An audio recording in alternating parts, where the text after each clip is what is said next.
내 이름은 이주인 시교. 욕망을 억누르지 않고 타인을 짓밟는 쓰레기들에게 철퇴를 내리는 고문 소믈리에다. 어느 날 일을 모두 마친 난 당일이 명절날이라는 것을 깨달았다. 그러고 보니 루카가 여기 온 지도 오늘로 벌써 3년이 됐군. 시간의 흐름이란 이토록 빠른 것이다.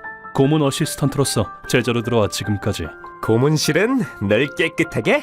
루카와는 감탄이 나올 정도로 일을 잘해왔다. 루카와, 괜찮으면 오늘 한잔하러 갈까? 정말요? 꼭 가고 싶습니다. 기념일에는 그래도 보상을 좀 해줘야 스승으로서 체면이 선다. 그렇게 우린 단골바에서 한잔 기울이게 되었다. 3년인가요? 선생님께 배우기 시작한 지 벌써 그렇게 됐군요. 돌격이나 형벌을 내리는 것도 익숙해지는 게 당연하지. 오늘이 무슨 날인지 말해주니 그는 지금까지의 경험을 곱씹는 듯했다. 오늘은 엠마에게도 연락했다. 나 왔어. 오늘 가게 문 닫았어. 그녀는 술 마실 거면 자기도 부르라고 늘 말하곤 했었다.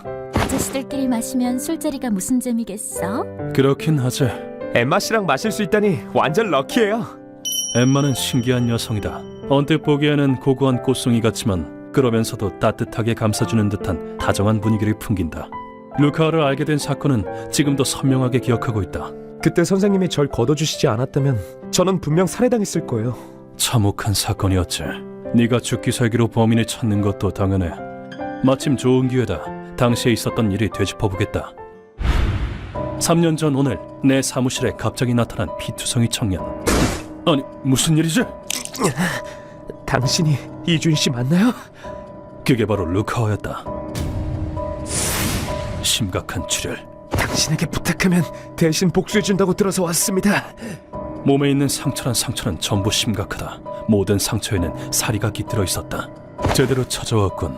단 대상은 살 자격이 없는 쓰레기의 하나지만 내가 그렇게 대답하자마자 이주인 씨, 부탁입니다. 제 가족을 죽인 나쁜 놈들에게 무한한 고통을 내려주세요. 루카가 그 몸으로 무릎을 꿇었다. 하지만 그가 입은 상처가 너무 깊다. 이야기를 듣기 전에 일단 치료를. 필요 없습니다. 이대로 들어주세요. 내가 더 이상 말하지 못하도록 루카가 소리쳤다. 알겠다. 이대로 이야기를 들어보지. 목숨을 건 결의, 그리고 그 집념과 증오를 보곤 이야기를 듣지 아니할 수 없었다. 루카는 당시 대학에 입학한 지 얼마 안 된 극히 평범한 청년이었다. 다카오, 늦잠 잤네. 지각하는 거 아니야? 아슬아슬하긴 한데 괜찮아 아빠. 에밀이 데리고 가서 세수시키고 와. 밥 다 됐어.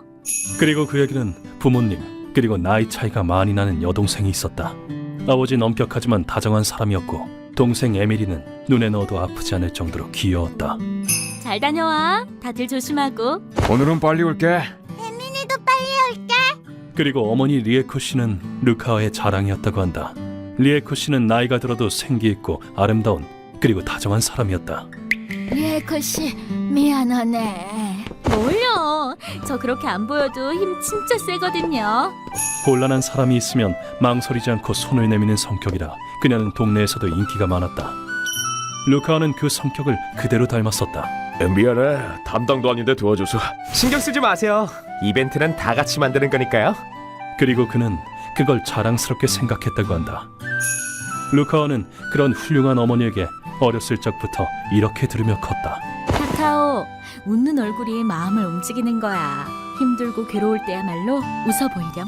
그럼 네 주변에는 늘 사람들이 있을 거야. 알았어, 엄마. 처음부터 뭔가를 바라지 말고 그냥 다른 사람을 위하면 돼. 그게 바로 너 자신을 위한 거란다. 카카오는 엄마의 보물이야. 엄마도 내 보물이야. 그녀의 가르침은 주변 사람을 따뜻하게 감싸 안으라는 뜻이었다. 그러던 어느 날 루카와는 거실에서 아빠에게 이런 말을 듣게 된다. 다카오, 너도 이제 20살이 됐구나. 아빠랑 한잔 할까? 엄마도 같이. 긴장되는데. 그럼 당연히 같이 마셔야지. 그건 더없이 행복한 시간이었다. 아빠 입으로 말하긴 뭐하지만 다카오는 좋은 남자야.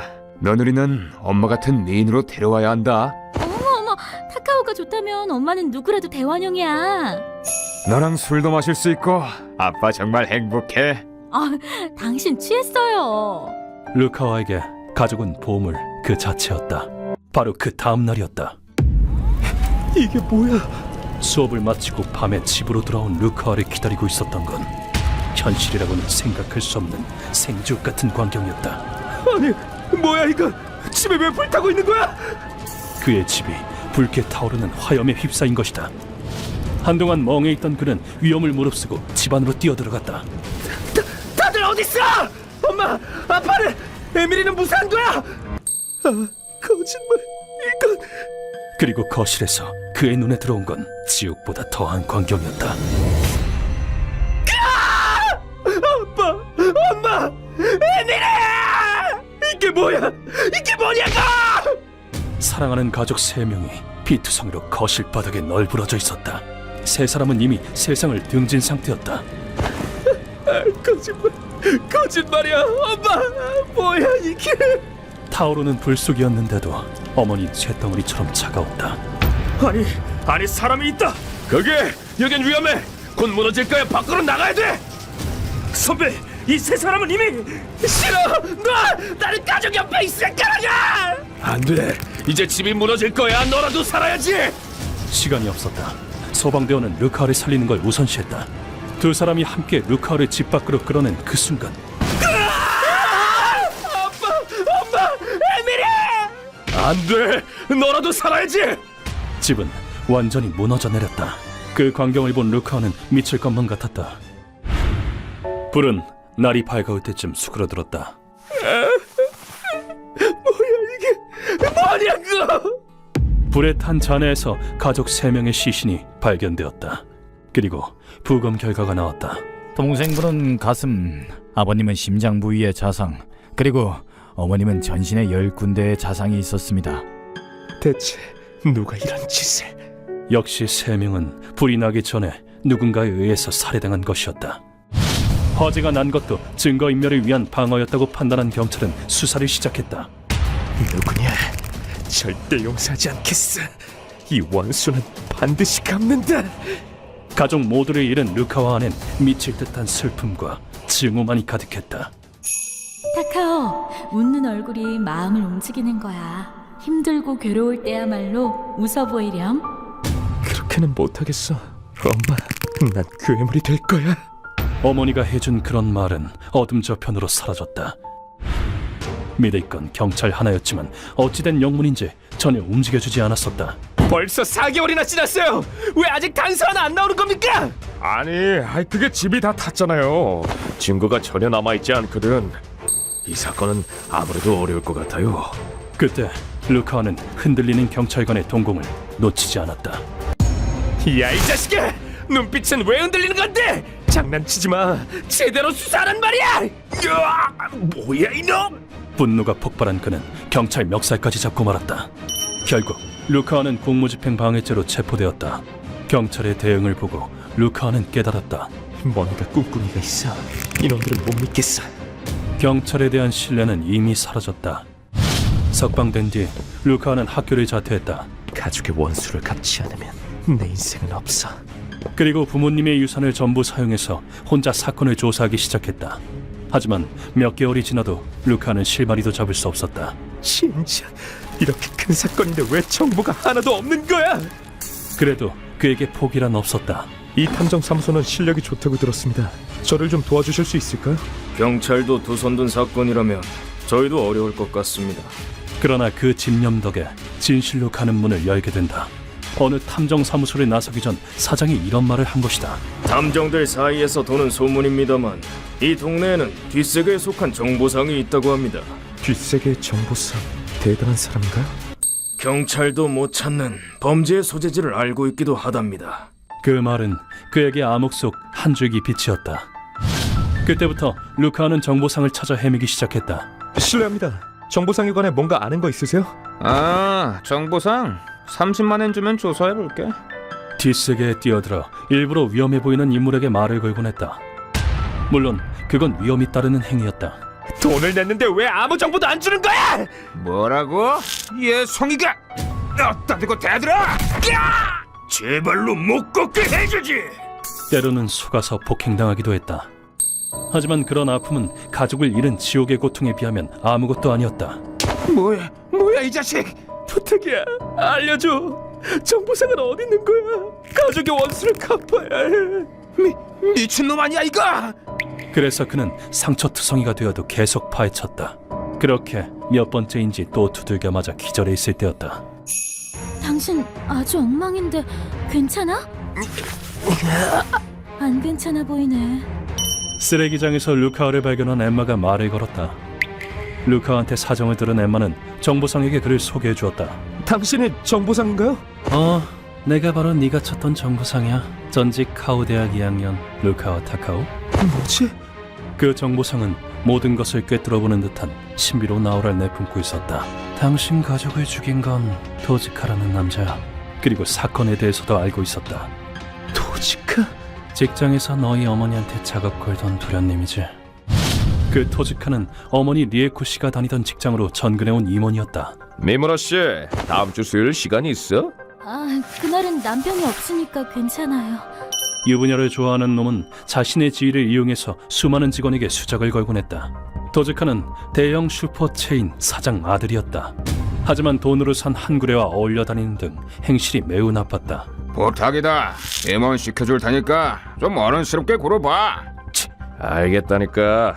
그래서 사장이 자기 곁에 두고 있었다. 그리고 리에코 씨도 토지카에게는 그저 먹잇감 중 하나에 불과했다. 리에코 씨, 나 진심입니다. 너도 어차피 금방 넘어오겠지. 자신의 지위를 과신한 토지카는 그녀도 손쉽게 넘어올 거라고 생각했다. 하지만 그런 토지카의 프라이드는 산산이 부서지게 된다. 그만하세요. 나이도 먹을 만큼 먹어서 뭐 하시는 거예요? 자기 지위를 그런 식으로 이용하다니 비열해요. 뭐? 저는 사랑하는 남편과 가족이 있어요. 이런 식으로 접근하지 마세요. 다른 여성들과는 달리 리에코 씨는 토지카를 사원들 앞에서 당당하게 혼내준 것이다. 이 일이 수처럼 새카만 그의 마음에 불을 붙였다. 이 건방지게 감히 아줌마가. 그럼 그 가족이라는 건 내가 망가뜨려주지. 놈은 충동적인 데다가 난폭했다. 한구레 시절에는 살인도 저질렀었다. 어차피 뒤는 아빠가 닦아주겠지. 그렇게 비극적인 복수극의 막이 올랐다.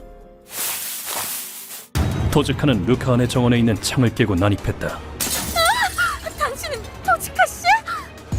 잘도 날 바보 취급했겠다, 이 아줌마가. 먼저 리에코 씨를 제압했다. 시끄러운 소리에 아버지도 급히 달려왔지만 평범한 회사원이 나한테 되겠냐? 죽어라, 이 하찮은 자식아! 리에코 씨가 인질로 잡혀있던 탓에 도리어 당하고 말았다. 리에코 씨는 자신의 목숨과 바꿔서라도 딸을 지키려고 했다. 이 아이는 에밀이만큼. 안 돼! 그냥 다 죽어! 도즈카는 필사적으로 딸을 지키는 리에코 씨를 난도질하고 에미리까지 찔러버렸다. 마지막으로 증거인멸을 위해 놈은 집에 불을 붙였다. 불타라, 불타! 이거 성대한 화장이구만! 그는 루카와 집안의 행복이 가득했던 집이 불타 무너져 내리는 모습을 뒤로 하고 웃으며 도망갔다.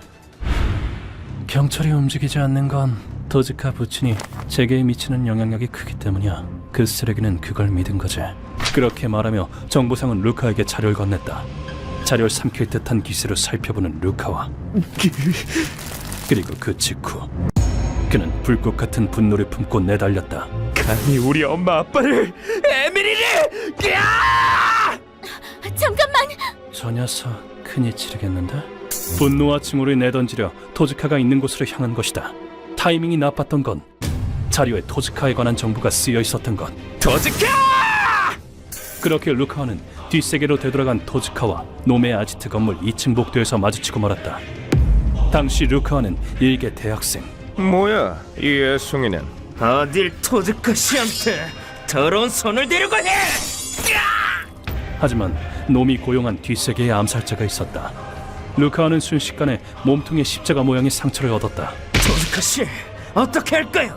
그 여자 자식이군. 죽여도 돼. 시체 처리는 아빠한테 부탁할 거니까. 안 돼. 살해당하겠어. 죽으면 가족의 원한을 풀어줄 사람도 사라지게 되잖아.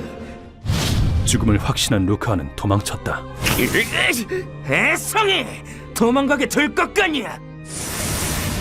배고 또 배고! 하지만 등까지 깊게 베이고 만다. 그러나 잃을 것만 같은 의식을 붙잡고 있는 건 몸 안에서 끓어오르는 증오. 내가 죽을 것 같냐? 아하, 고집은 인정해주지. 살 수 있는 유일한 가능성. 루카와는 창문을 깨고 뛰어내렸다. 유리 파편은 온몸을 베었지만 2층에서 떨어졌기 때문에 아슬아슬하게 목숨은 건질 수 있었다. 그렇게 기적적으로 도주에 성공한 것이다. 저런 쓰레기를 살려두면 안 돼.